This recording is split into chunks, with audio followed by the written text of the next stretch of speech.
जो क्लास है। Hare Krishna, welcome you all in the class. आज की इस क्लास में आप सभी वैष्णव का बहुत बहुत स्वागत है। जैसा कि हम श्री प्रभुपाद की स्मॉल बुक्स कर रहे हैं, नारद भक्ति सूत्र, तो उसमें हमने फर्स्ट पार्ट जो है वो कंप्लीट कर लिया था। वो था भक्ति का महत्व, नारद भक्ति सूत्र। अभी हमारा सेकेंड यहाँ से 15 सूत्र से सूत्र नंबर 15 हम लोग करने जा रहे हैं। इससे हमारा सेकेंड सेशन शुरू होता है, जिसमें है भक्ति की परिभाषा। व्हाट इज भक्ति, what is the definition of भक्ति।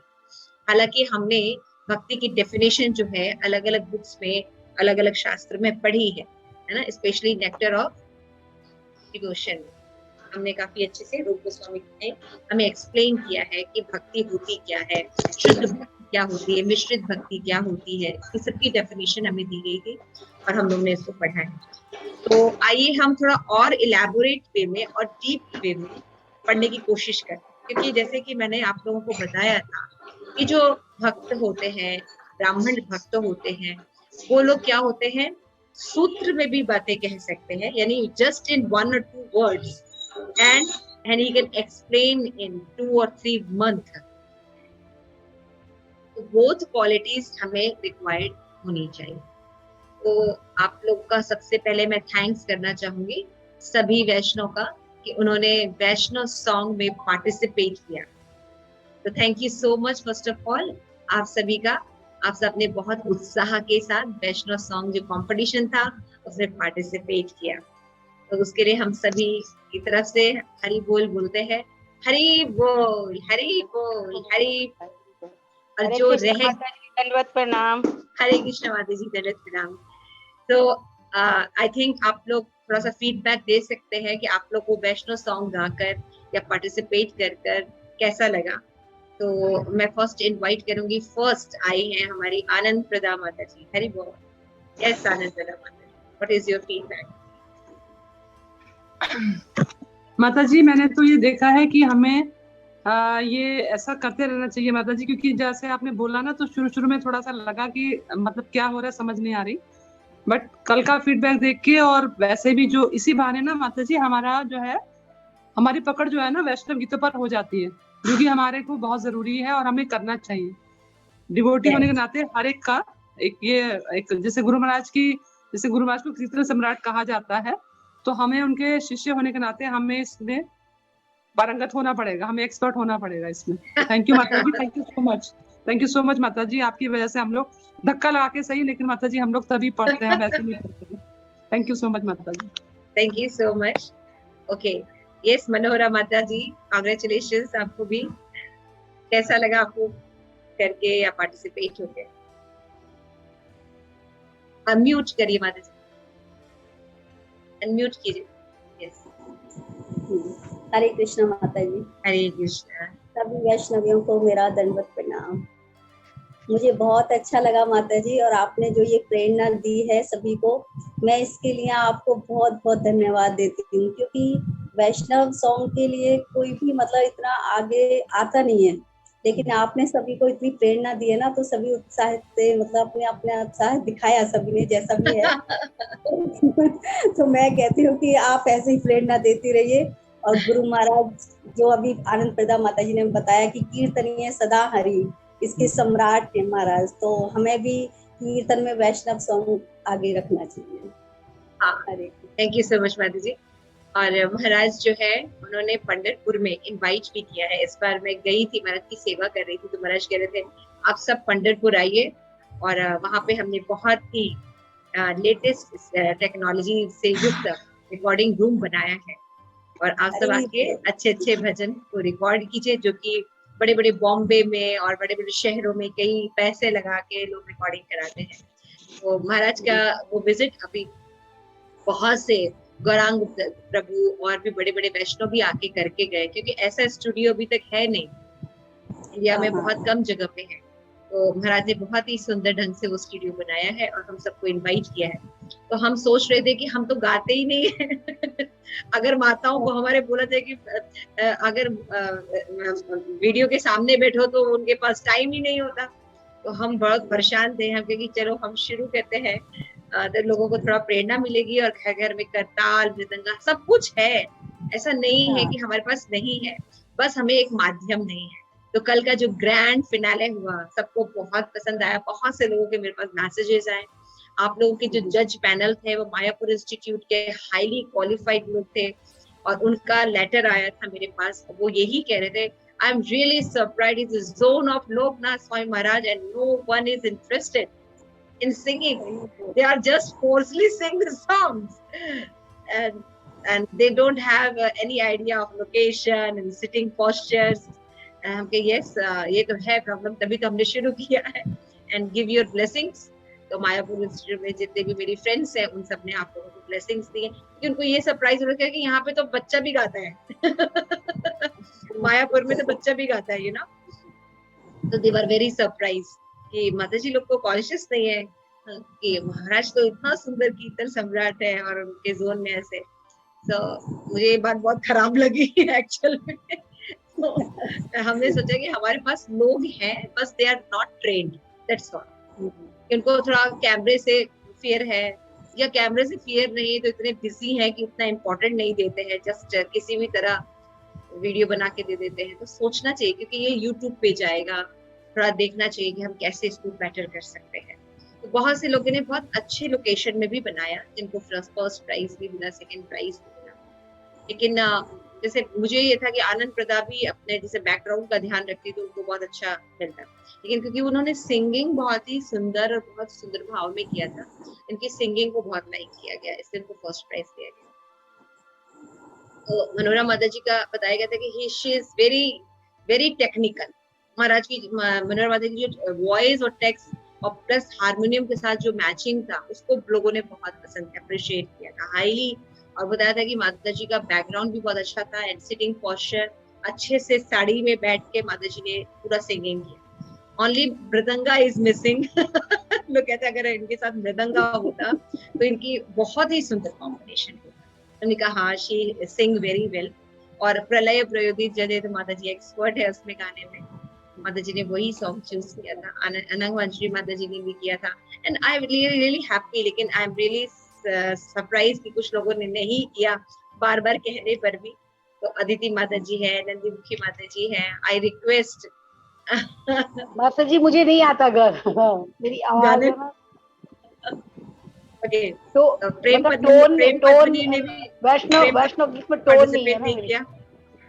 माता जी अभी दे सकती हैं क्या? एक्चुअली मैं थोड़ा बिजी थी इसलिए नहीं कर पाई। हाँ कोई बात नहीं माता जी, अभी कॉम्पिटिशन हो गया, कल रिजल्ट हुआ था, ग्रैंड फिनाले था कल और सबको सर्टिफिकेट वगैरह हमने उन्हें प्रोवाइड कर लिया। लेकिन ये प्रोग्राम दोबारा होगा माता जी और होता रहेगा, दोबारा करेंगे इस बार थोड़ा सा तो अब हम क्योंकि अब टेम्पल हमारा ओपन हो गया है, आई होप सो, लेकिन कोरोना वापस शुरू हो गया है तो हमें टेम्पल अगर जाने देंगे तो हम लोग टेम्पल में ये बिग प्रोग्राम करेंगे, अपना सेमिनार करेंगे, उसमें हम ये करेंगे।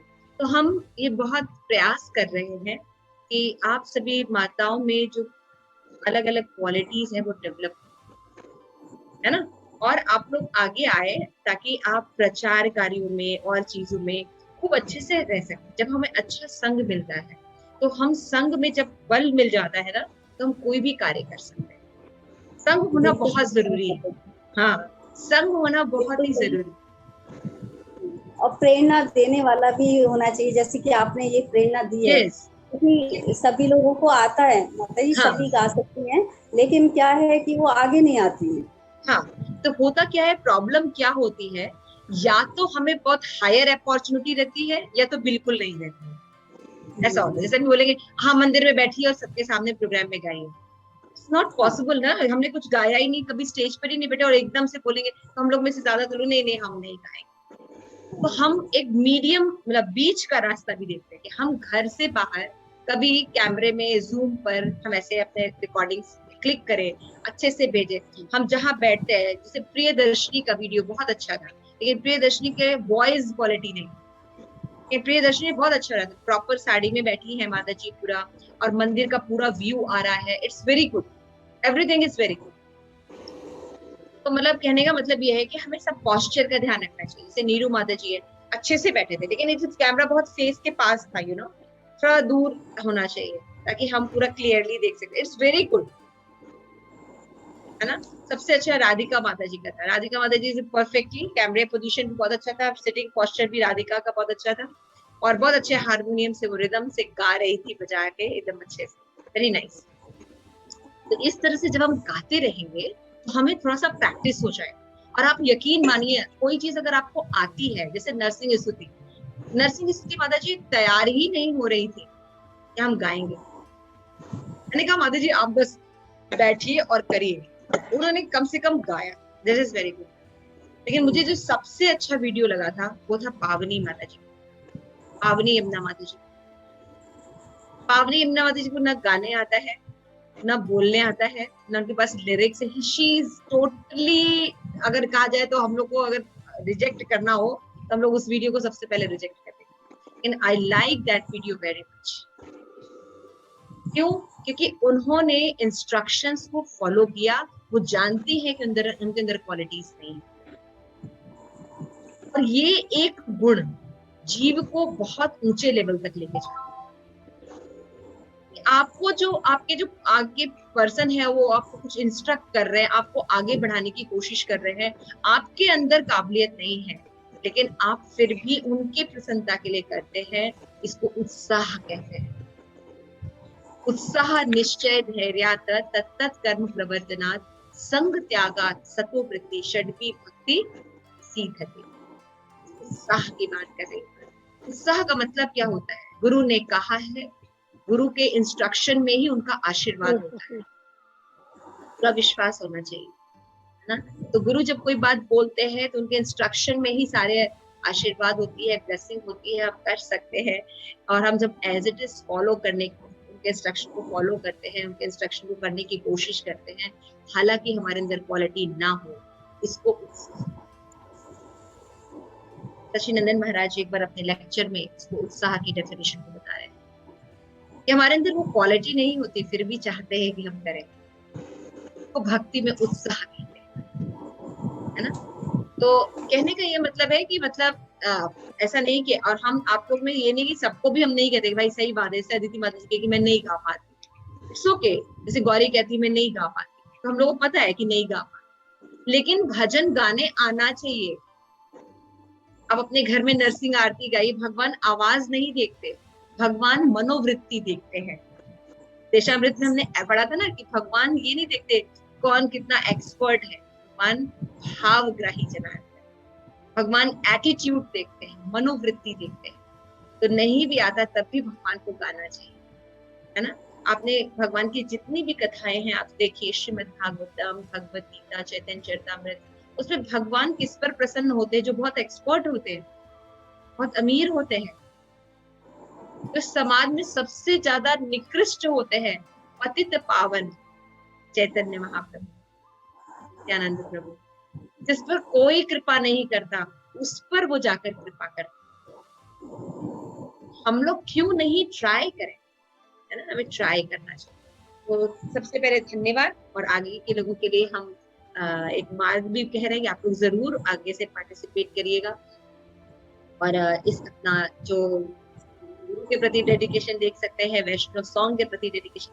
और जानते हैं कल क्या हुआ, क्योंकि जब कंपटीशन में सबके स्क्रीन पर सबके दिखाए जा रहे थे सॉन्ग, दिखाए जा, पूरा दिन हमारे घर में हमारे सारे लोग, बच्चे से लेके सब अनकॉन्शियसली गा रहे थे, यशोमती नंदन ब्रज पर नागर।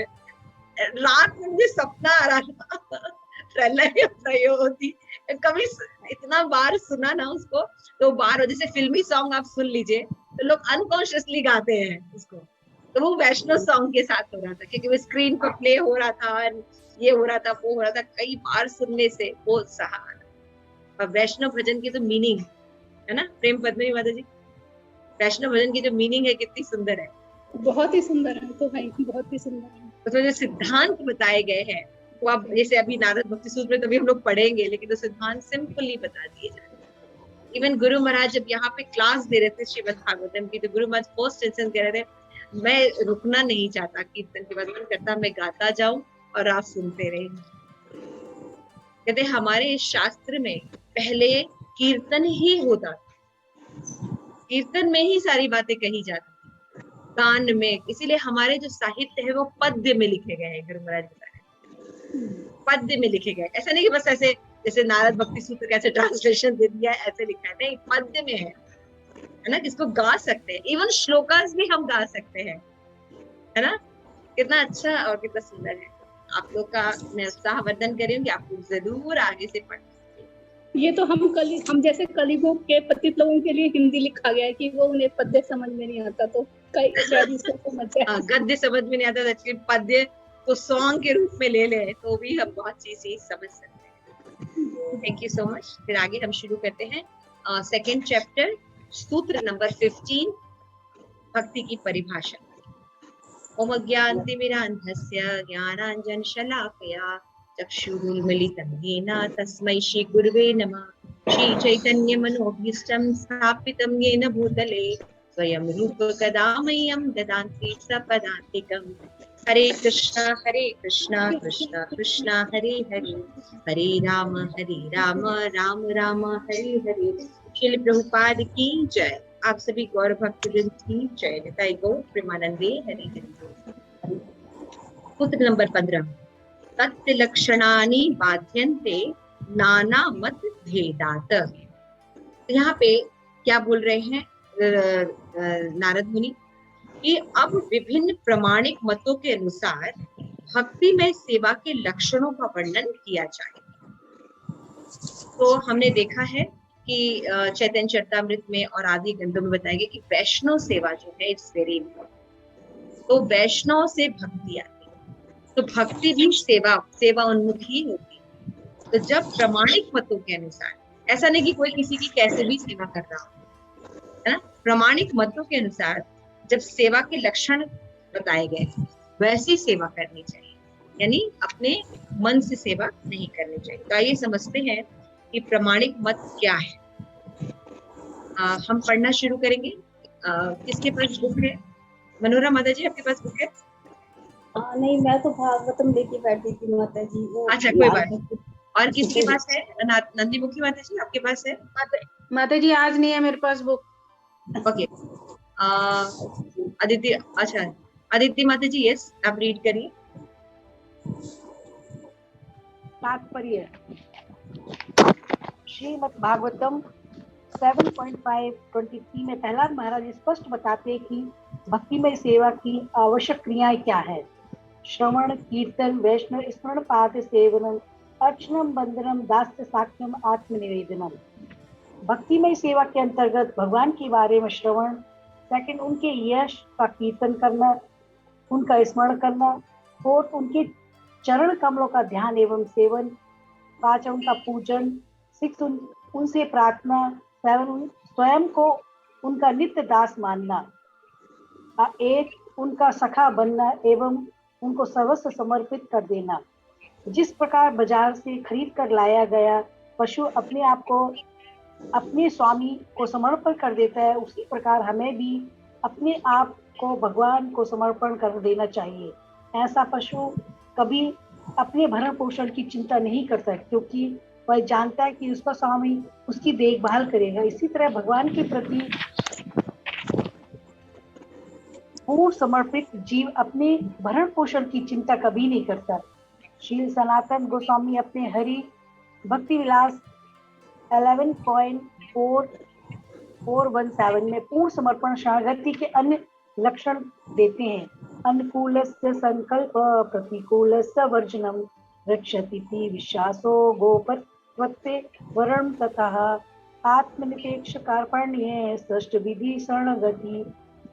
शरणागति के 6 विभाग हैं। भक्तिमय सेवा के अनुकूल वस्तुओं को स्वीकार करना, प्रतिकूल वस्तुओं का वर्जन, यह दृढ़ विश्वास है कि कृष्ण अवश्य रक्षा करेंगे, भगवान को अपना संरक्षक अथवा स्वामी मानना, पूर्ण आत्मसमर्पण तथा विनम्रता। 6 सूत्रों में नारद क्रमशः भक्ति के इन सिद्धांतों की व्याख्या करेंगे। हाँ, तो अभी ये जो बातें बताई गई हैं कि अब विभिन्न प्रमाणिक मतों के अनुसार भक्ति में इस सेवा के लक्षणों का वर्णन। तो हमारे जो प्रमाणिक आचार्य हैं 11 महाचार्य है ना, कौन कौन से हैं? 12 माता जी, 12 सॉरी, महाचार्य। हाँ 12 महाचार्य। Thank you so much. मैंने जानबूझ के 11 बोला था। नारद, देखिए हमें करेक्ट करते हैं कि कोई नहीं करते हैं, सब सो तो नहीं रहे। जनक, ओके, तो हमारे जो 12 महाजन हैं उनके नाम कौन बताएगा? शंभु, जिसको पूरा आता है रेज योर हैंड्स। है, व्यास, यस, प्रेम पद्मनी माता जी। हाँ, स्वयंभू नारदो शंभो कुमारो कपिलो मनहु कपिल है, प्रहलाद बीश जन, प्रहलादो जनको भीष्मः व्यास आदि कृपया बलि व्यास आदि। थैंक यू सो मच माता जी। तो ये जो है हमारे कौन से हैं? 11 की 12? 12 महाजन। हाँ, 12 महाजन। तो ये जो 12 महाजन है, इनके द्वारा जब भक्ति के बारे में बताया जाता है तो ये प्रामाणिक होता है।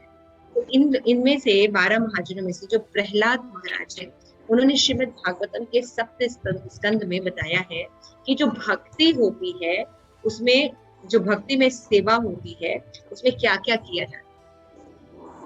श्रवणम, कीर्तनम, विष्णु स्मरणम, आदि सेवनम, अर्चनम, वंदनम, दास्यम, साख्य, आत्म निवेदन। ये जो 9 प्रकार की जो भक्ति है, भक्ति में सेवा है, ये जो है ये प्रामाणिक आचार्यों के द्वारा बताई गई। तो हमें श्रवण कैसा करना चाहिए, हमें कीर्तन कैसा करना चाहिए, भगवान के यश का गान कैसे करना चाहिए, कैसे उनका स्मरण करना चाहिए, कैसे उनके चरण कमलों का सेवन करना चाहिए, कैसे उनका पूजन करना चाहिए, कैसे प्रेयर्स करनी चाहिए, कैसे उनके अपने आप को नित्य दास मानकर उनकी सेवा करनी चाहिए, सखा मानकर भगवान की सेवा करना और उनको अपना सर्वस्व समर्पण कर देना।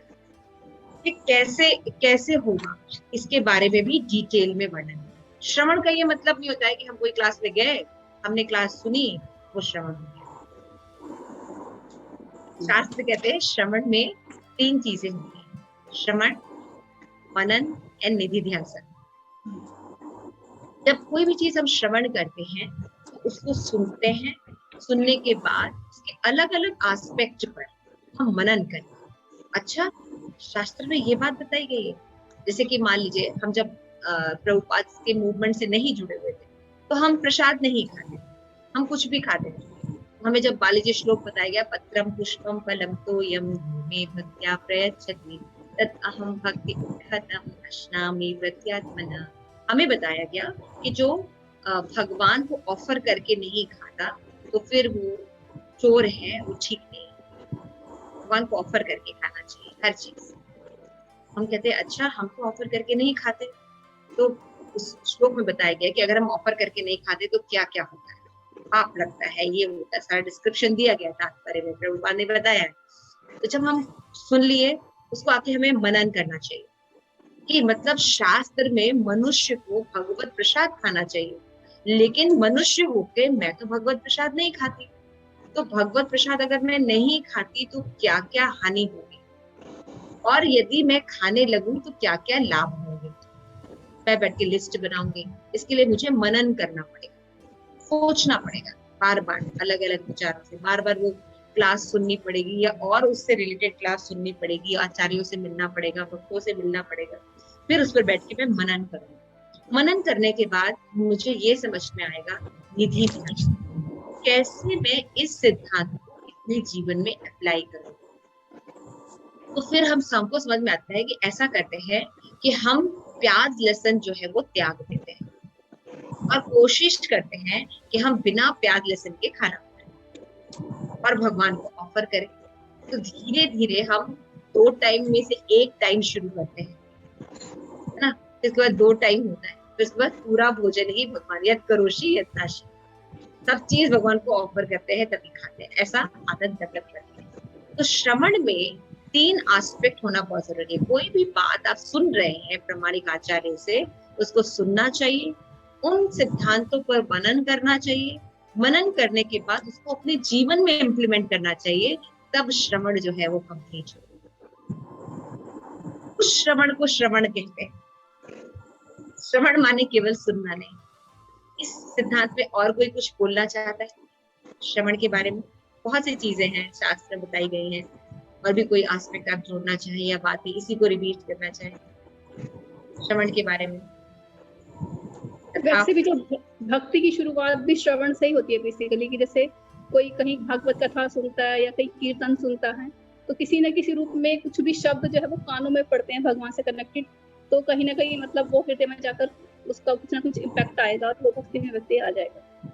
और इवन कि हम प्रभुपाद की बुक पढ़ते हैं तो वो भी श्रवण ही है, क्योंकि वो प्रभुपाद के द्वारा लिखा गया है। तो हम जैसे श्रीमद् भागवतम पढ़ रहे हैं या प्रभुपाद की कोई पुस्तक पढ़ रहे हैं तो वो भी श्रवण ही है, देख रहे हैं श्रवण ही। थैंक यू सो मच माता जी।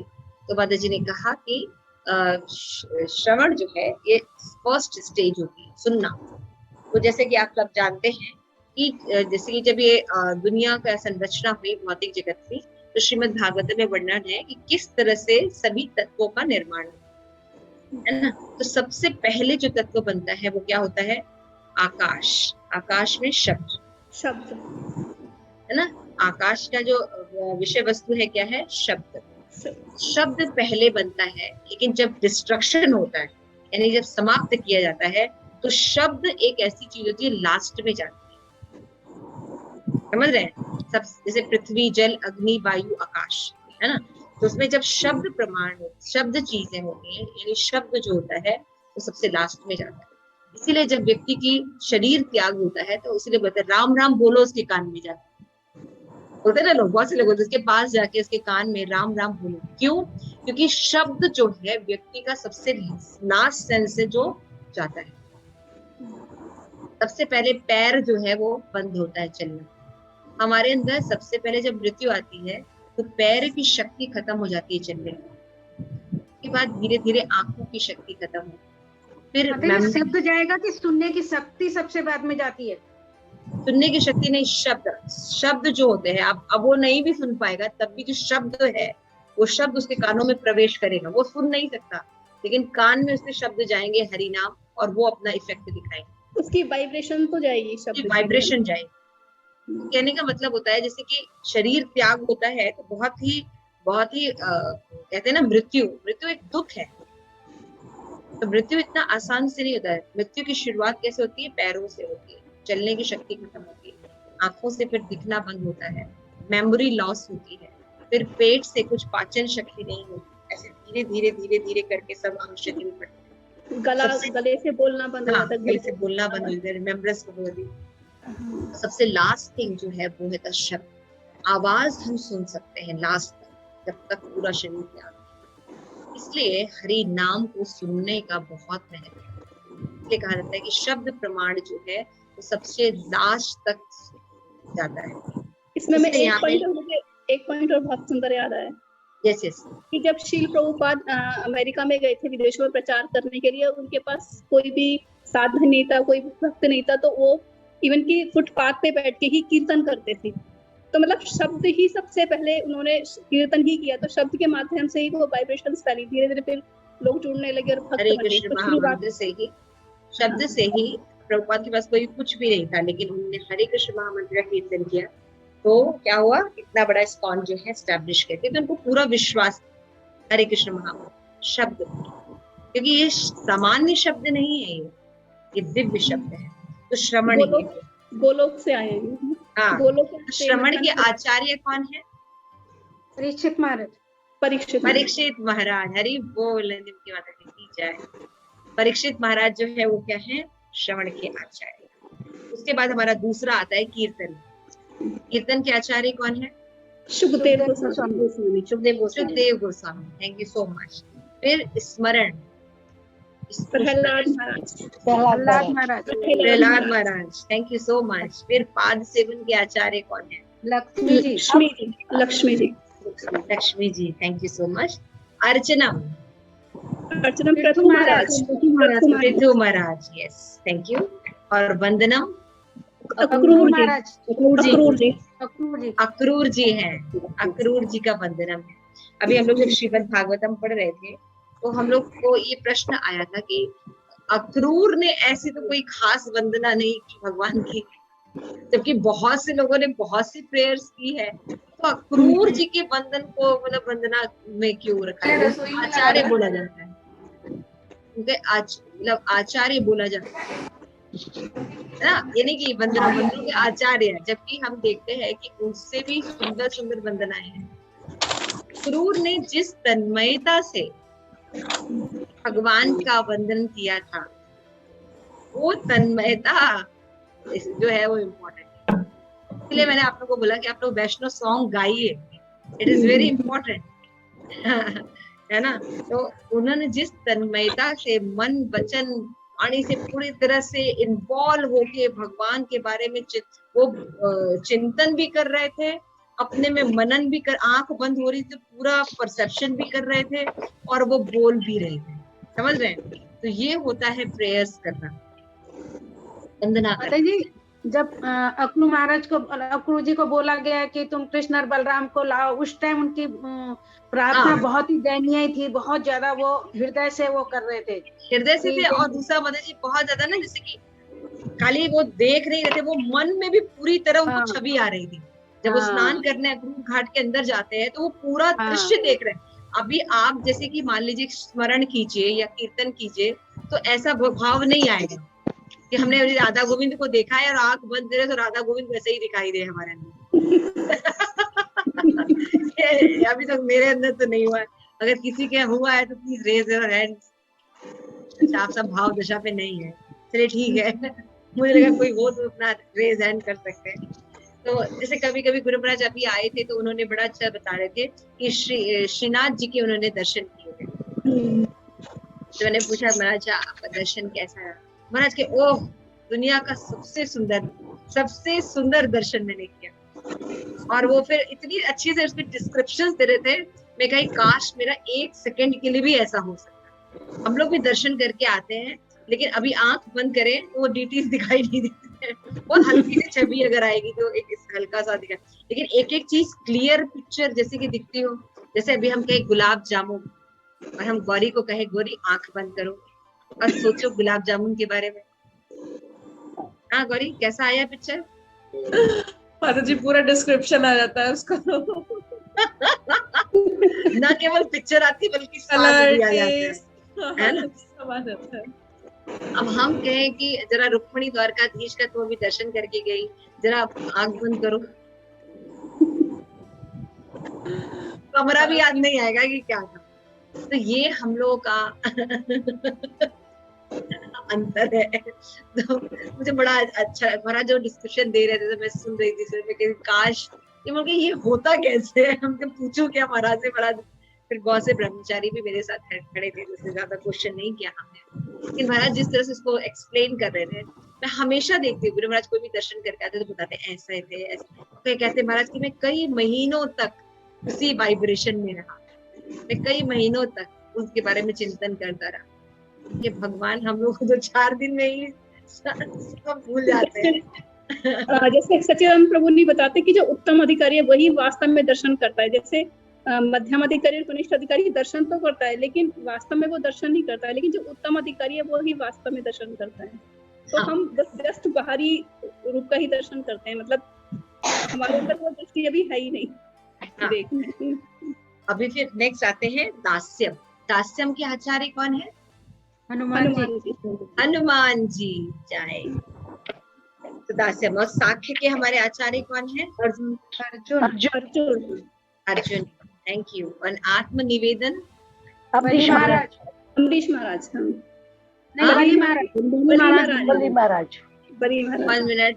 One minute. हाँ, कोई लोग अम्बरीश बोल रहे हैं, कोई बली बोल रहे हैं। बली महाराज है माता जी, बली महाराज।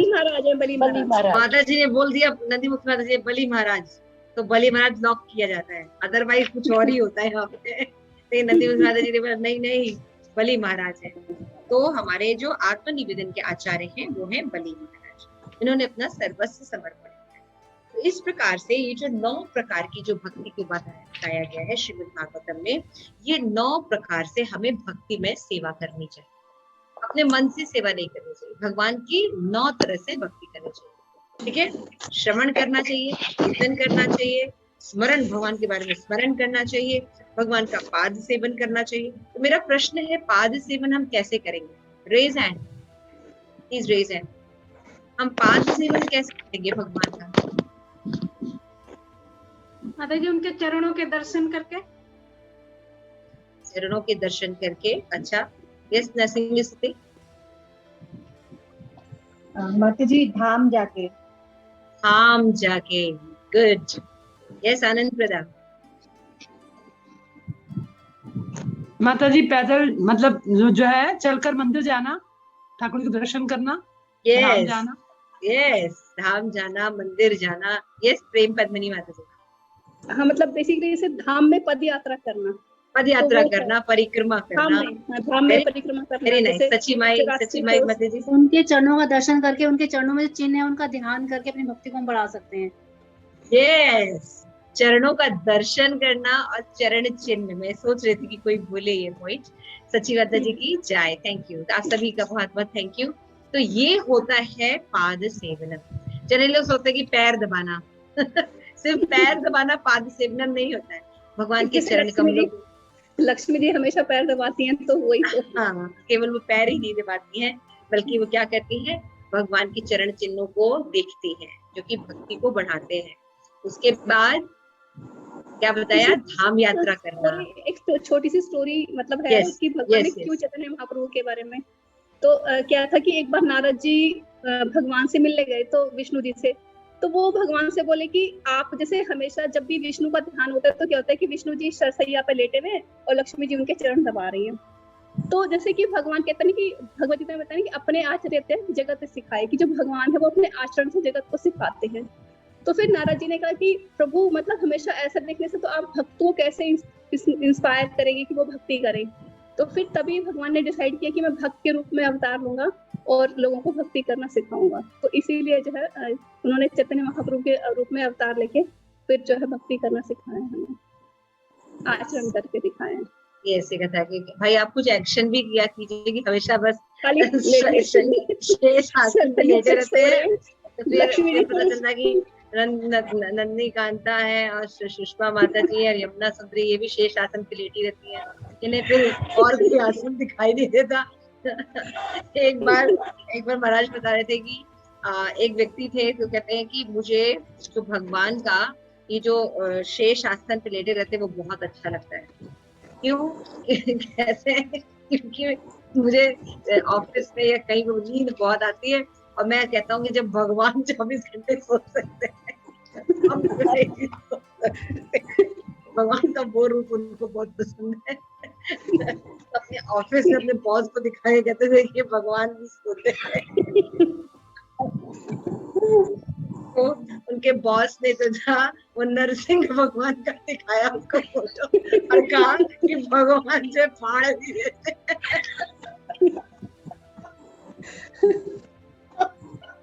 तो कहने का मतलब है कि ऐसे एक्सपर्ट भी बनते हैं हम लोग कि है ना सुषमा माता जी, सो भी जाते हैं, दिन भर सोते ही रहते हैं, क्या दिक्कत है ना? तो ऐसा नहीं है, सोना ही सब कुछ नहीं होता। तो यहाँ पे सॉरी वैष्णव अपराध मत लीजिएगा, केवल मैं ऐसे प्रसंग के कॉन्टेक्स्ट में कह रही थी, ऐसा कुछ ऐसा। तो इस प्रकार से हमें क्या करना चाहिए, 9 प्रकार से अनुकूल सेवा करनी चाहिए। ऐसा नहीं कि मतलब श्रवण का मतलब कुछ भी सुनना श्रवण नहीं होता जब तक उसके साथ मनन और निधि ध्यासन नहीं। उसी तरह से स्मरण में भी चित्त में भगवान के बारे में पूरा समाधि होना चाहिए, है ना? पूरा पिक्चर आना चाहिए, जैसा हमने देखा वैसा पिक्चर हम देखें। तो वो अगर नहीं है यानी हृदय हमारा ज्यादा पवित्र नहीं है, तो हमें और अच्छे से स्मरण करना चाहिए। और पाद सेवन का मतलब मैंने जैसा माता जी लोगों ने सबने एक्सप्लेन किया कि पाद सेवन का मतलब केवल चरण दापना नहीं होता, बल्कि चरण चिन्ह का दर्शन करना, भगवान के भगवान के मंदिर जाना, परिक्रमा करना, धाम जाना, ये भी पाद सेवनम में ही आता है। अर्चनम, भगवान की अर्चना करना। अर्चनम में भी पृथु महाराज का नाम आता है, और हम देखते हैं ऐसा कोई खास अर्चनम पृथु महाराज ने नहीं किया था। हम लोग जब 4th कैंटो पढ़ रहे थे तो यहाँ पे भी क्वेश्चन रेज होता है कि इनको पृथु महाराज को अर्चनम का ऐसा कोई एपिसोड नहीं आता कि पृथु महाराज ने कोई अर्चनम का बताया, जबकि पृथु महाराज ने जो है वो ये बताया था कि किस तरह से सिटीज का डेवलपमेंट हुआ, मतलब पृथ्वी को समतल की उन्होंने, है ना, और फिर बताया कि किस तरह से नगर का निर्माण करना चाहिए, किस तरह से पैलेस बनाने चाहिए, ऐसे करके वो उन्होंने ये सब चीजें पूरा की, और जो पृथ्वी जो है वो काऊ का रूप बना के आई और सभी प्रकार की संपदाओं का उन्होंने दान दिया। तो मेरा भी ये क्वेश्चन रहता था कि पृथु महाराज का नाम क्यों अर्चनम में आता है, क्योंकि ऐसी कोई अर्चनम में भगवान की आरती करना, भगवान का अभिषेक करना, ये सब आता है, और उन्होंने ऐसा कुछ किया नहीं था।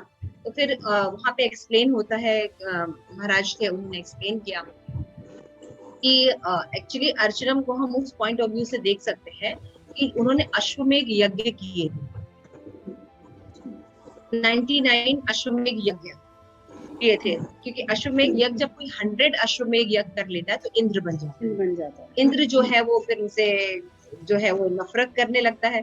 तो 99 यज्ञ में ही जब उनको ये कहा गया कि ऐसा है कि इंद्र जो है आपसे ईर्ष्या करने लगा है और इसलिए वो बार बार आपका जो यज्ञ का घोड़ा चुरा के जा रहा है, यज्ञ में विघ्न डाल रहा है, तो ब्रह्मा जी प्रकट होके कहते हैं कि कृपया आप क्या कीजिए, इस को रोक दीजिए, और आपका जो यज्ञ करने का लक्ष्य है वो है भगवान को प्रसन्न करना। मैं आपको वरदान देता हूँ कि आपको तक्षण साधु संग का भी लाभ होगा और भगवान के दर्शन भी होंगे। तो तक्षण ही, क्योंकि वो शुद्ध वैष्णव थे पृथु महाराज, तो उन्होंने ये नहीं देखा कि गलती तो इंद्र कर रहा है, गलती तो इंद्र कर रहा है, मैं तो भक्ति कर रहा हूँ सिंपल, है ना, तो समझाया इंद्र को जाना चाहिए। नहीं, वैष्णव लोग कहते हैं ना, जिस एक वैष्णव दूसरे वैष्णव में कॉन्फ्लिक्ट होता है, लड़ाई हो जाती है, तो जो अच्छा वैष्णव होता है उसको जो गुरु लोग या उनके जो हेड है वो समझाते हैं, जो गलती करता है उसको नहीं समझाते। तो होता है अरे हम ही कोई समझाते रहते हैं, अरे मैंने तो कुछ किया भी नहीं, हम तो इतने अच्छे भक्त हैं, उसको समझाना चाहिए वो गलती कर रहा है। तो यहाँ पृथु महाराज साक्षात भगवान के शक्तावेश होता है। ब्रह्मा कहते हैं कि देखो इंद्र भी वैष्णव है लेकिन तुम्हारे यज्ञ से वो ईर्ष्या करता है, इसलिए तुम उसको ईर्ष्यालु मत बनाओ और ये यज्ञ बनाओ। तो यज्ञ का जो पर्पस है वो क्या है, कोई भी यज्ञ का पर्पस अभी कृष्ण को प्रसन्न करें, राइट? यज्ञ का क्या पर्पस है? किसी भी यज्ञ का पर्पस क्या होता है?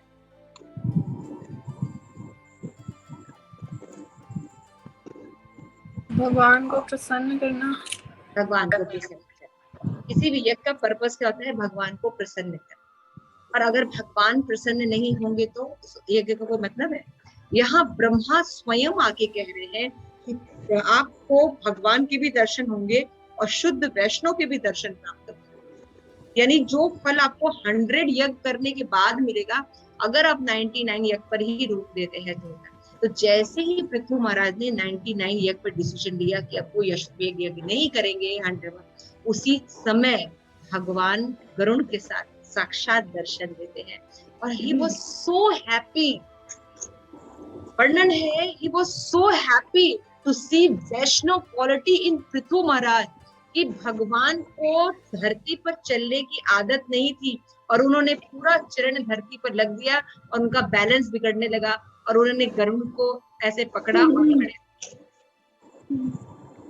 पिक्चर भी है। और इतने प्रसन्न थे पृथु महाराज के वैष्णव गुण को देखकर, इतने गदगद थे कि उन्होंने कितने देर तक खाली उनके यश का गान, पृथु महाराज के यश का गान स्वयं भगवान कर रहे थे। कई श्लोकों में किया है, बहुत लंबे लंबे भरपूर शिल प्रभुपाद ने दिया, खूब लिखा है, खूब अच्छे से वर्णन किया है ना। माता जी किस में माता जी है? ये कैंटो 4 में है माता जी, पृथु महाराज का वर्णन कैंटो 4 में है।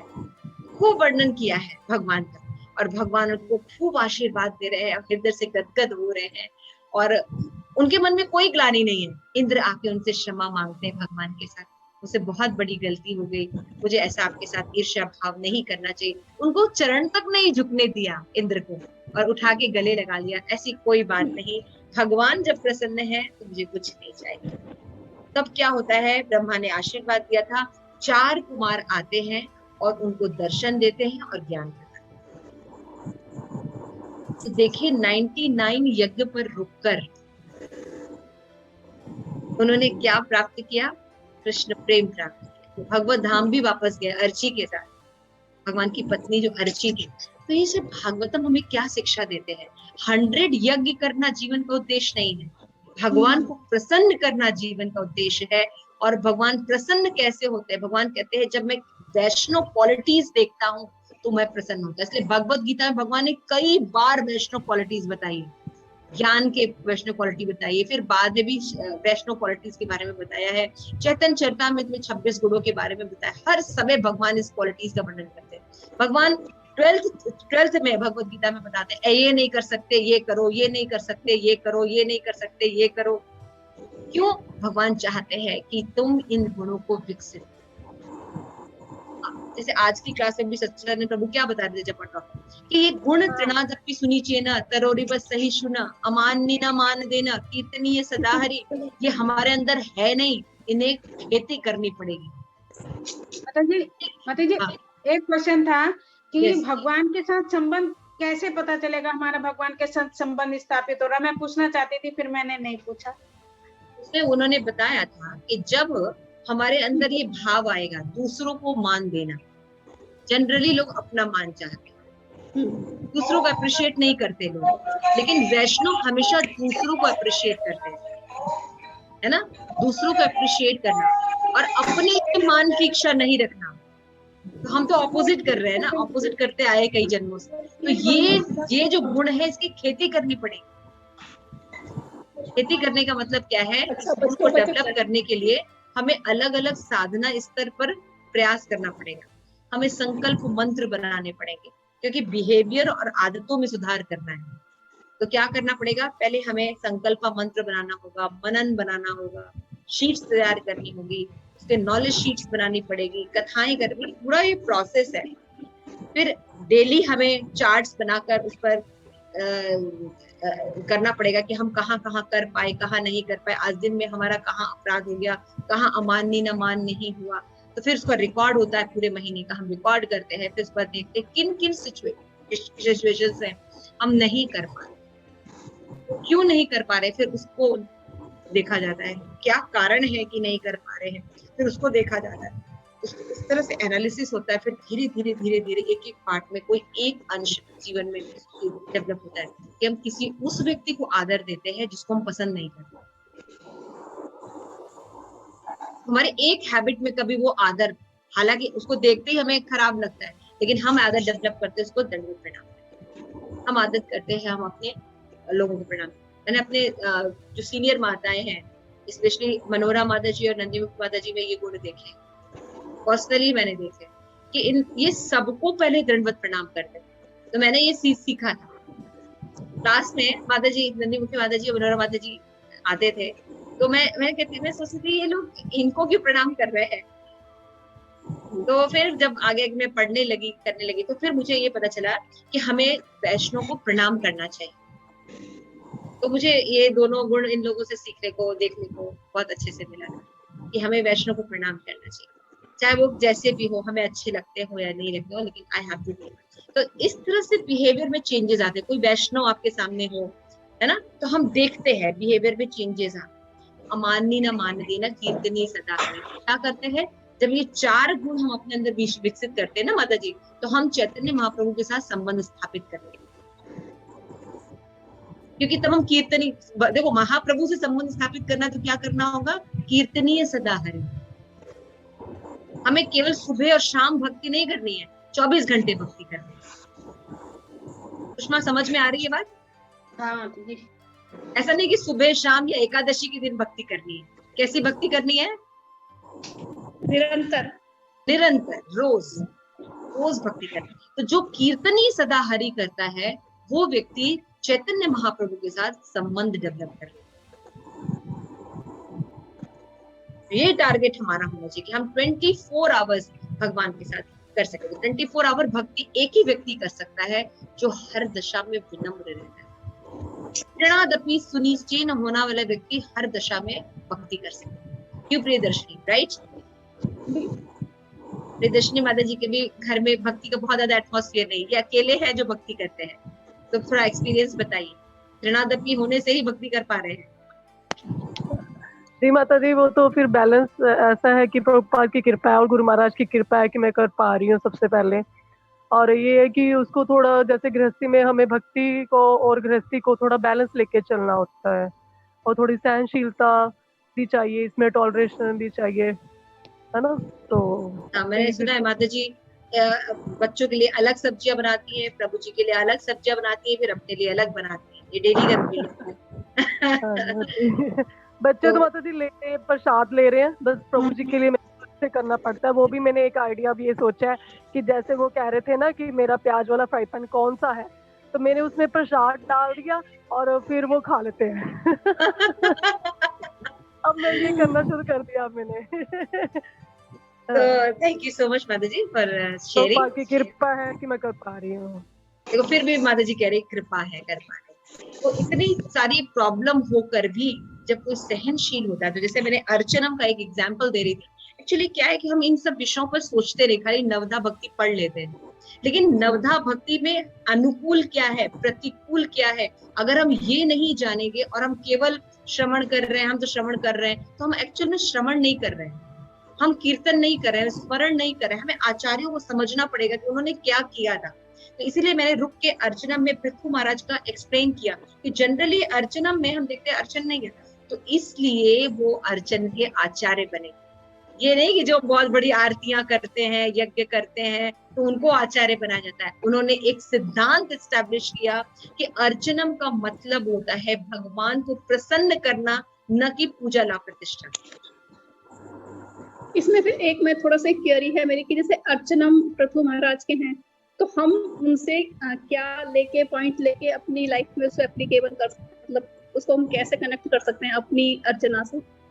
मैंने बताया ना कि अर्चनम का मतलब पूजा लाभ प्रतिष्ठा नहीं है। अगर आप वैष्णव हैं और आप दूसरे वैष्णव का एसोसिएशन कर रही हैं और कोई दूसरा वैष्णव अननेसेसरी आपसे ईर्ष्या करता है, आपके खिलाफ उल्टी सीधी बातें करता है, जबकि आप नहीं कर रहे हैं, लेकिन सारे वैष्णव आपको समझाने आते हैं, आपसे उम्मीद करते हैं कि आप करिए, तो उस समय प्रश्न ये उठता है ना, मैं तो गलती भी नहीं कर रही हूँ, व्हाई आई?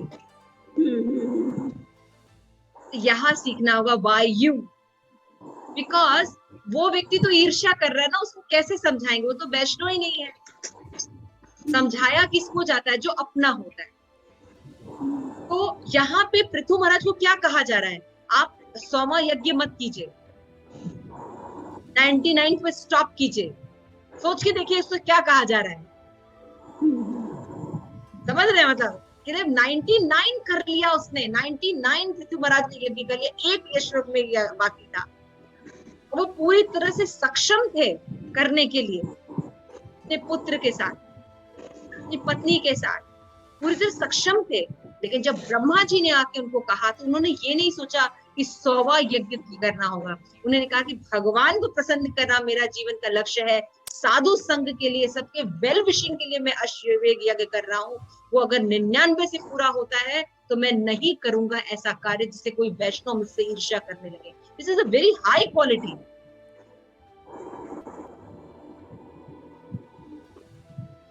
तो हम ये सीख सकते हैं कि हमारे किसी भी बिहेवियर की वजह से अगर किसी को ईर्ष्या हो रही है, तो उसको करने के बजाय हम थोड़ा विड्रॉल कर लेते हैं।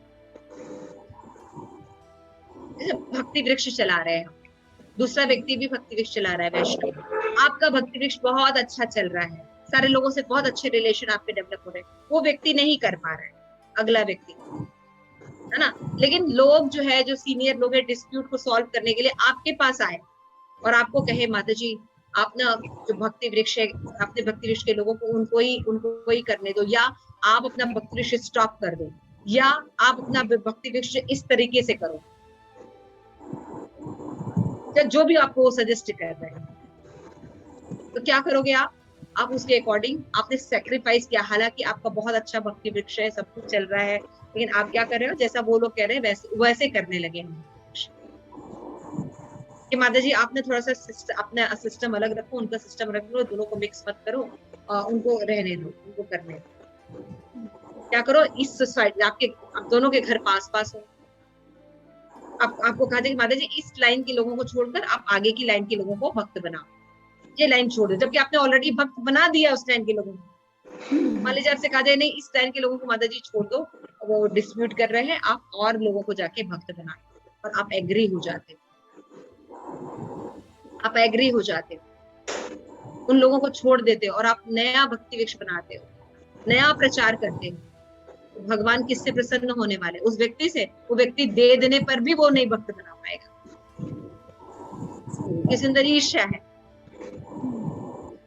और आप नए लोगों के साथ शुरू करोगे और फिर से स्टैब्लिश कर जाओगे, आप काउंसलर बन जाओगे, वो व्यक्ति काउंसलर नहीं बनेगा।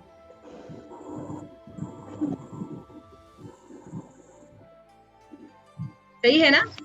हाँ, ठीक है, समझ। तो भक्ति में attitude is very important, that is my point. भक्ति में भगवान क्या देखते हैं? भक्ति में श्रवण, आप कीर्तन कितना बढ़िया कर रहे हैं, भगवान ये ट्यूनिंग नहीं देखते हैं। आपका भाव कितना भगवान के साथ, वैष्णव के साथ जुड़ा हुआ है, ये ठाकुर जी देखते हैं। आप श्रवण कैसा कर रहे हैं, उसमें मनन और निधि ध्यासन है कि नहीं। नहीं तो खाली श्रवण करते हैं और खूब श्लोका क्लास में बोलते हैं जैसे मैं बोल रही हूँ, हाँ तो उसका कोई फायदा नहीं है जब तक उस श्रवण को मैं पालन न करूं, और वो तो जीरो है। तो मेरे से तो बेटर नंदी कांता माता जी कम से कम वो फॉलो करती है। हम लोग तो खाली हाँ ये नहीं ऐसा नहीं ऐसा, ये श्लोक ऐसा, वो श्लोक ऐसा, हाँ तो हमसे तो बेटर वो लोग हैं। तो ये बात कही जा रही है। तो ये हम अपने आप को रिमाइंड करा रहे हैं कि एटीट्यूड इज इम्पोर्टेंट, और ये अर्चनम की क्वालिटी है कि हम 100 पूरा करें, एक मार्क पूरा करें, एक प्रतिष्ठा प्राप्त कर ले, ये ज्यादा इम्पोर्टेंट नहीं है। ये इम्पोर्टेंट है कि वैष्णव गुण हम विकसित करें, वो है दया, क्षमा, दूसरों को मान देना। ये लोग नहीं करते, अपनी सेवाओं में हम लोग ये चीज मिसिंग करते हैं, और यकीन मानिए हम भगवान को प्रसन्न नहीं करते।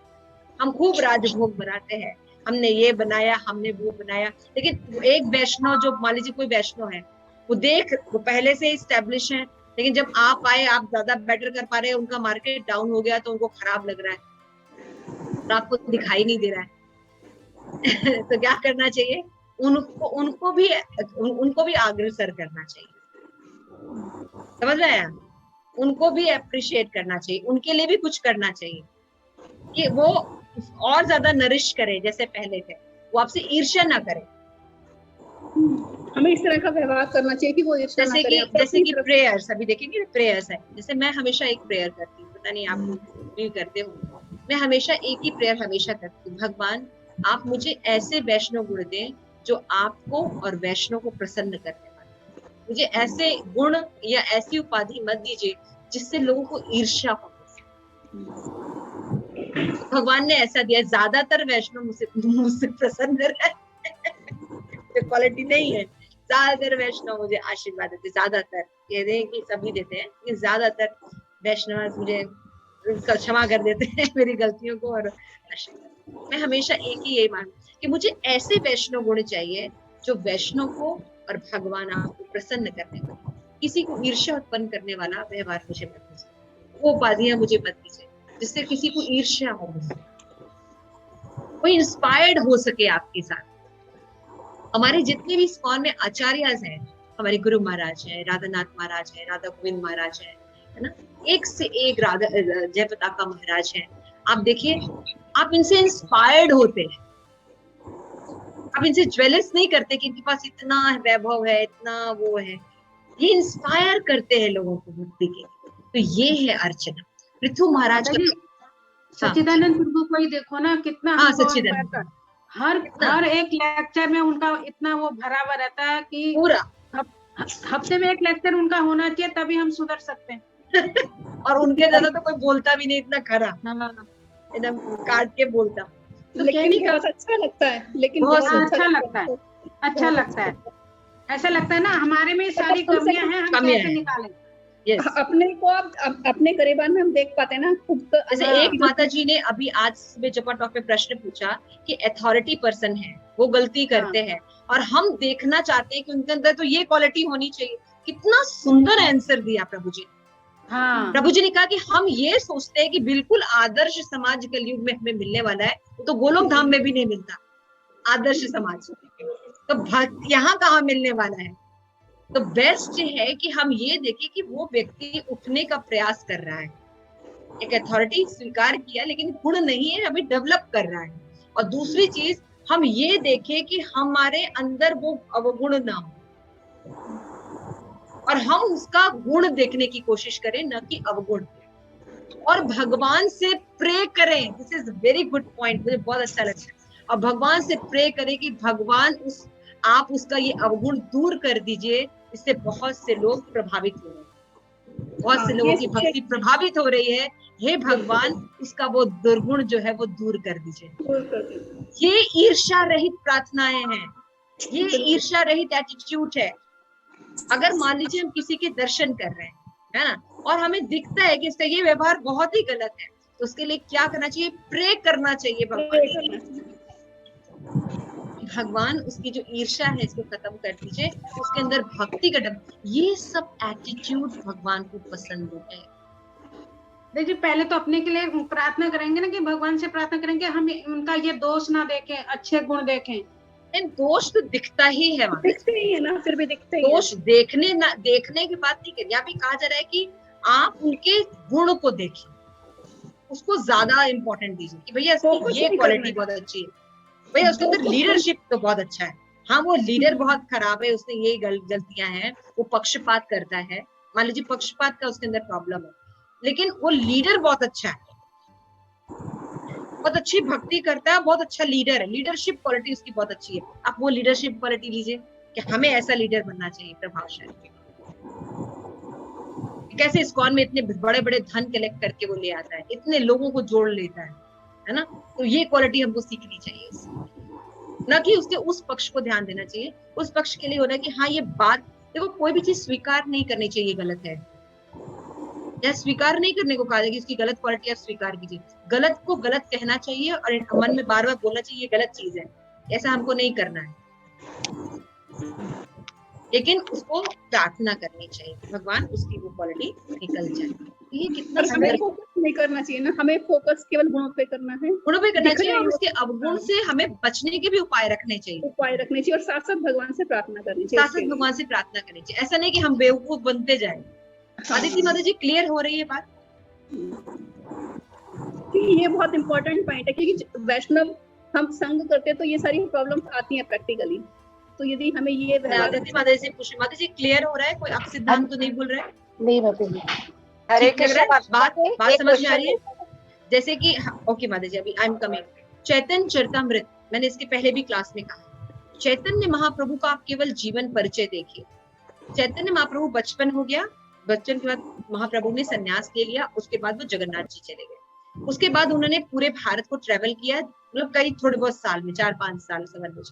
उसके बाद उन्होंने जितना भी समय थे वो जगन्नाथपुरी में ही थे और वैष्णव एसोसिएशन थे, क्योंकि प्रॉब्लम भक्तों में भक्ति करना प्रॉब्लम नहीं होती है, श्रवणम कीर्तनम, भक्तों के साथ एसोसिएशन में सबसे ज्यादा प्रॉब्लम है, इसके साथ कैसा व्यवहार करें। और चैतन्य महाप्रभु के चैतन्य चरितमृत में पूरा भरा पड़ा है कैसा वैष्णव आचरण होना चाहिए। इसीलिए यहाँ पे नारद मुनि कह रहे आचार्यों के हिसाब से भक्ति में सेवा का वर्णन करने जा रहा हूं। उन्होंने ये नहीं कहा भक्ति में सेवा का वर्णन करने जा रहा हूं, उन्होंने कहा आचार्यों के हिसाब से भक्ति में सेवा। आप देखिए, भारत में हिंदू के नाम पे कर्मकांड खाली हो रहे हैं, केवल दंगे फसाद में बहुत इंटरेस्ट है लोगों को। मुसलमानों के पास जाके हिंदुओं को याद आता है कि रामचंद्र हमारे भगवान हैं।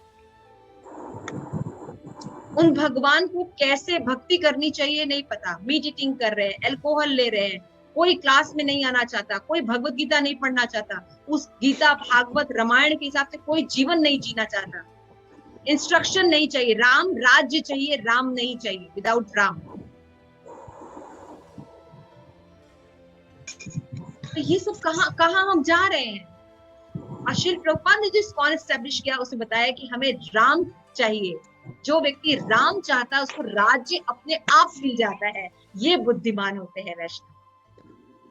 राजा को अपने पास रखो, राजा से प्रेम करो तो राज्य तो अपने आप मिल जाएगा बेवकूफों। तो ये सब बुद्धि किसके पास होती है? ये हमारे वैष्णव आचार्यों के पास बुद्धि होती है। इसीलिए यहाँ पे नारद मुनि हमारे महाजन हैं, इसलिए वो इंस्ट्रक्ट कर रहे हैं कि भक्ति का पहले मतलब समझो। प्रमाणिक वर्ड जोड़ा गया, प्रमाणिक आचार्यों से सीखो कि ये नवधा भक्ति क्या होती है। आपने बहुत बार नवधा भक्ति पढ़ा, श्रवणम कीर्तनम विष्णु स्मरणम अर्चनम वर्धनम ग्रास्यम बहुत सुना है ना। लेकिन इसके सही अर्थों को आज हम विवेचन कर रहे हैं, ताकि आप पैराफिनी, अगर आप श्रवण करके आए हैं तो श्रवण मनन और निधि ध्यान अगर नहीं हुआ तो आपने श्रवण नहीं किया। आप स्मरण कर रहे हैं भगवान का, और भगवान का स्मरण आप आंख बंद करके बंद कर रहे हैं, तो आपको याद नहीं आ रहा कि क्या क्या भगवान का फीचर था, आपने कहा भगवान का स्मरण किया, है ना। जैसे यहाँ पे नारद मुनि कह रहे तद लक्षणानि वाच्यन्ते नाना मत भेदात, उन लक्षणों का मैं वर्णन करना हूँ जो कि भक्ति में सेवा से युक्त है और प्रमाणिक आचार्यों के द्वारा बताए गए। तो प्रमाणिक आचार्य ने ये लक्षण ऐसे बताए हैं। अर्चनम का हो गया, उसके बाद आते हैं हम वंदनम पर। वंदनम अक्रूर महाराज ने बताया कि कैसे बताया मैंने, मनसा वाचा और कर्मणा वंदनम होना चाहिए, है ना। ऐसा नहीं कि हम बस बोल दिए तो उनकी वाणी में वो प्रभाव नहीं होता है ना। वंदना जो हृदय से करते हैं, आत्म परीक्षण करके करते हैं, अनुभव कर करते हैं वो। तो इसमें इसके बाद बताया जाता है कि बहुत सुंदर एग्जाम्पल कि कैसा हमें शरणागत भाव से भगवान का ये नवदा भक्ति में सेवा करनी चाहिए। जैसे एक पशु, मान लीजिए एक व्यक्ति गया गाय खरीद के अपने घर पे लेके आया, अब वो व्यक्ति पर डिपेंड करता है कि कब उस काऊ को कोई खिलाएगा, कुछ करेगा, उसको खाना देगा कि नहीं रखेगा, उसको ठीक से सेवा करेगा कि नहीं, तो वो व्यक्ति पर डिपेंड करता है और काऊ पूरी तरह उस पर डिपेंडेंट रहती है। उसी तरह हमें भगवान पर डिपेंड करती है कि मारे कृष्ण तो राखे के, राखे कृष्ण तो मारेंगे। तत्ते अनुकंपान सुसमीक्षमाण कुंजान एयात्मकृतम विभुकाम। हे ठाकुर जी, अगर आपने ये विपरीत परिस्थिति दी है तो ये आपकी अनुकंपा है, क्योंकि आप मुझे इस जगत के बंधन से निकालना चाहते हैं, मेरा स्नेह दूर करना चाहते हैं, इसलिए मुझे ये विपरीत परिस्थितियां दी हैं। आपका बहुत बहुत धन्यवाद। ऐसा व्यक्ति जो भगवान के किंगडम में भागीदार होता है, वो लोग जा सकते हैं।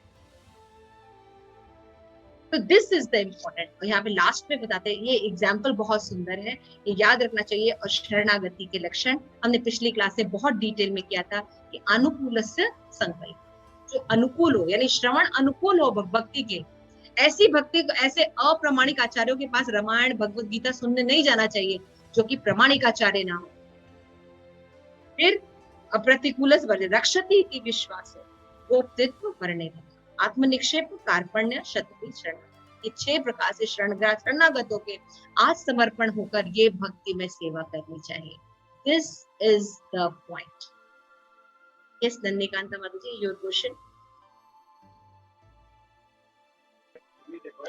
हरे कृष्णा माता जी, दंडवत प्रणाम। माता जी, मैं सिर्फ एक पूछना चाह रही थी कि जैसे सुबह भी आप जपा टॉक में प्रभु जी बता रहे थे, तो हमें मतलब भगवान से प्रार्थना पहले अपने लिए करनी चाहिए या पहले दूसरों के लिए करनी चाहिए? अपने लिए, अपने सेल्फ। पहले हमें माता जी, भक्त सबसे बड़ा स्वार्थी होता है। एक गुरु महाराज कह रहे थे, जैसे फादर्स डे होता है, स्वार्थ नहीं आ जाएगा, हम स्वार्थी नहीं बन जाएगा, मतलब ये अपराध होगा या ये नहीं? मतलब कि नहीं, मैं आपको बता रही हूँ महाराज ने क्या कहा कि जैसे आज वैलेंटाइन डे होता है, फादर्स डे होता है, मदर्स डे होता है, वैसे एक दिन सेल्फ डे होना चाहिए। क्या होना चाहिए? Self day. क्यों होना चाहिए? हम कौन हैं, किसके हैं, और अगर हैं तो उसके साथ कैसे संबंध डेवलप करें, उस दिन वही सोचना चाहिए, सेल्फ डे। और भक्त से बड़ा स्वार्थी कोई नहीं होता। अगर स्वार्थी का मतलब समझ में आना चाहिए, 100 में अर्थ करना, 100 में अर्थ। महाराज बार बार ये बात बोलते हैं, स्वार्थी शब्द को बार बार एक्सप्लेन करते हैं गुरु महाराज। इस स्वार्थी, वो स्वार्थी सही है जो रियल के स्व में अर्थ करता है, हम कौन है, किसके हैं, और उसके साथ कैसे अपना संबंध बनाए। जो इस स्व स्वार्थी है, ऐसा स्वार्थी व्यक्ति सही है। और भक्त से बड़ा स्वार्थी कोई नहीं होता। वो 24 आवर्स इसी में लगा रहता है कि वो कौन है, किसका है, और जिसका है उससे कैसे संबंध बनाया जाए। Got your answer? Okay, thank you so much. अगर कोई टीका टिप्पणी है तो आप लोग कर सकते हैं। इसका कोई प्रश्न?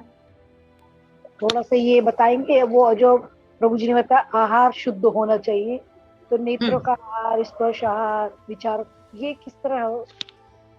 हाँ, प्रभु जी ने ये बताया था कि अगर हमारा अन्न, जैसा अन्न वैसा मन, सुना ना, कि जैसा अन्न होता है वैसा मन होता है। इसीलिए आहार जो होता है वो सात्विक होना चाहिए। सात्विक इन द सेंस सत्वगुणी कम से कम हो बना हुआ, भगवान को फिर उसको ऑफर किया हो और फिर उसको हम लेते हैं। प्रभु जी ने इसको ये भी बताया था कि मान लीजिए हम भगवान का प्रसाद लेते हैं, लेकिन किस भाव से लेते हैं? प्रसाद भाव से नहीं लेते, रजोगुणी में खाते हैं, तमोगुणी में खाते हैं, तो भगवत प्रसाद भी रजोगुणी और तमोगुणी हो जाए। सत्वगुणी प्रसाद कैसे लेना चाहिए? स्वच्छ स्थान पर बैठना चाहिए, प्रणाम करना चाहिए। प्रणाम करने के बाद प्रत्येक आहार को भगवान ने लार लगा हुआ है, भगवान ने जूठा किया है, ऐसे भाव से ग्रहण करना चाहिए। और ग्रहण करते समय बोलना चाहिए कि ये प्रसाद जो है मेरी भगवत भक्ति को इंक्रीज करे, मेरे भगवत भक्ति को बढ़ाए, ऐसे भाव से प्रसाद लेना चाहिए। एक एक जो प्रसाद, एक एक बाइट जो है, बाइट को समझते हैं ना, एक बार जो प्रसाद है इसको 32 बार चबाना चाहिए। और खाने में चारों प्रकार की चीजें होनी चाहिए, चबाने वाले, चाटने वाले, चूसने वाले और चबाने वाले, निगलने वाले, पीने वाले, जो भी आप समझ लीजिए, पीने वाले, चबाने वाले, खाने वाले और चाटने वाले। तो ये जो चारों प्रकार के अन्न होने चाहिए, चारों प्रकार की चीजें होनी चाहिए, अच्छे से होना चाहिए, सात्विक शुद्ध बना होना चाहिए, परोसने वाले का प्रेम पूर्वक व्यवहार होना चाहिए, ये सब बहुत इम्पोर्टेंट। और आप उसको प्रसाद भाव में ग्रहण करें, ऐसा होना चाहिए। यानी कि वो गोवर्धन बना ले पूरा प्लेट पे अगले को बिल्कुल ना मिले, हमें तो 10 ही मिलना चाहिए, 10 रसगुल्ले मुझे ही मिलने चाहिए, तो ऐसा नहीं होना चाहिए।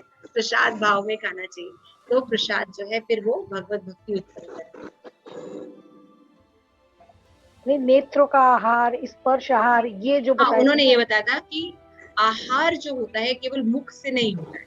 हाँ, वही है ना, जैसे हम बोलते हैं ना, अत्या आहार प्रयासश्च प्रजल्प नियमाग्रह जनसंगस्य लौल्यम षड्वी भक्ति विनश्यति। तो अत्या आहार का मतलब केवल मुख का आहार नहीं होता है, हमारी जितनी इंद्रियां होती हैं उनका भी आहार। आंखों का आहार क्या है? मनोरमा माता जी, आंखों का आहार क्या है?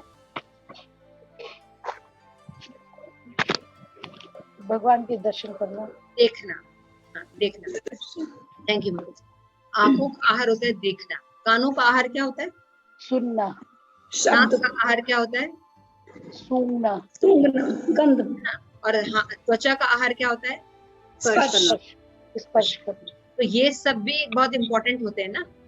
आंखों से हम फिल्मी सॉन्ग्स देख रहे हैं, पिक्चर देख रहे हैं, मॉल देख रहे हैं, प्रोवोकिंग सिचुएशंस देख रहे हैं, तो क्या होगा?